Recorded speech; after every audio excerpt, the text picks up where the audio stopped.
समग्र पश्चिम ओडिशा परि आज कलाहांडी जिले में पालन होउछि महान गणपर्व नुआखाई। दक्षिणी सुंडिक समाजर 50टी परिवार सामूहिक भावे पालन कले नुआखाई। घरे घरे खीरी पिठारे महकी जाउछि परिवेश। स्नेह संपर्क और भाईचारार संदेश देई चलिछि एही नुआखाई। नुआ कपड़ा, नुआ धान, कुरेई पत्र, नुआ हांडी, नुआ चूड़ा आदि संग्रह करने पश्चिम ओडिशार समलेश्वरी, पाटणेश्वरी, दधिवामन, बुढ़ा रजा आदि पाखरे नवान्न लगी हेबा परे नुआ धान रे प्रस्तुत चूड़ा खीरी कुरेई पत्र रे निज इष्टदेवी एवं ग्रामदेवी को समर्पण करबा परे गाँव सहर सबुआड़े पालित होइछि नुआखाई।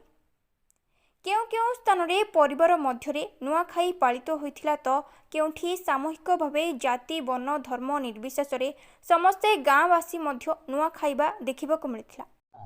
नुआखाई अवसर रे समग्र ओडिशावासी को नुआखाई जुआर एवं आज आमे कलमपुर ये आमर परिवार समस्ते मिलीमिशी करी समस्ते परिवार एकत्रित होई करी 11टा भितरे आम नवान्न भक्षण हो जाइछि। समस्ते बसिक अति आनंद और उत्साह सहित गोटे परिवेश सृष्टि होती अति आनंददायक अटे। हाँ, यह एक कृषि भित्तिक पर्व हेले मध्य समय आम नव अन्न भक्षण ये जो अवसर ये आम समस्ते परिवार एकत्रित होई समस्ते नवान्न भक्षण करी समस्त को अभिनंदन ज्ञापन करूँ। हाँ, नवान्न भक्षण पाई समस्ते निजर परिवार वर्ग केमती आम एकत्रित हो पारू से समस्ते अपेक्षा था।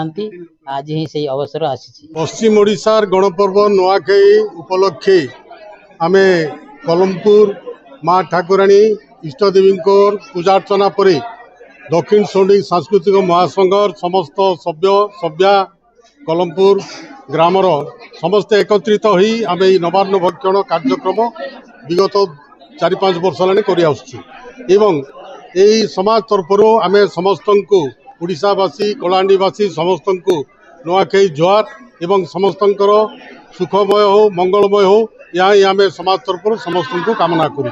परिप्रेक्षी में कलमपुर दक्षिण सुंडिक समाजर 50टी परिवार 150 जन सदस्य एकाकी सामूहिक भावे नुआखाई थिले। एहा परे आरंभ होइथिला नुआखाई भेटघाट। घरर छोट वयस्क माने बड़ मानकु मुंडिया आशीर्वाद नेथिले। जिलार माणिकेश्वरी क्षेत्र भवानीपाटना, जुगसाईपाटना, जयपाटना, थुआमूल, रामपुर आदि अंचल रे आसंता दशमी तिथि पालित हेबो नुआखाई पर्व। बट नुआखाई गुड़ा आमर पश्चिम ओडिशा गोटे एडे बड़ पर्व।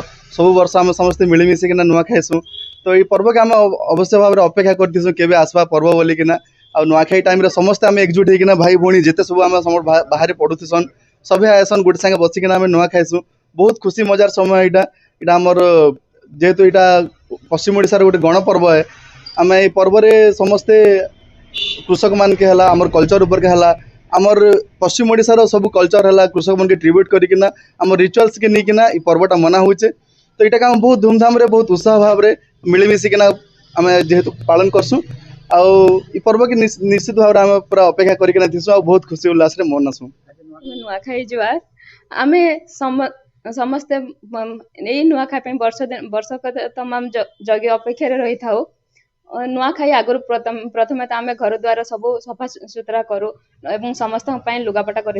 नुआखाई दिन आम नुआ चूड़ा नुआ धान नुआ चाउल खीरी नुआ चाउल चूड़ा होता है। यही दिन प्रथम आम इष्टदेवी ग्रामदेवी एवं सर्वदेवा देवा पूजा करी तापर घरे पूजा करूँ एवं समस्ते एकत्रित भाव में बसी नुआ खाई था। कलाहांडी दीपक साहू रिपोर्ट, भाइराल न्यूज।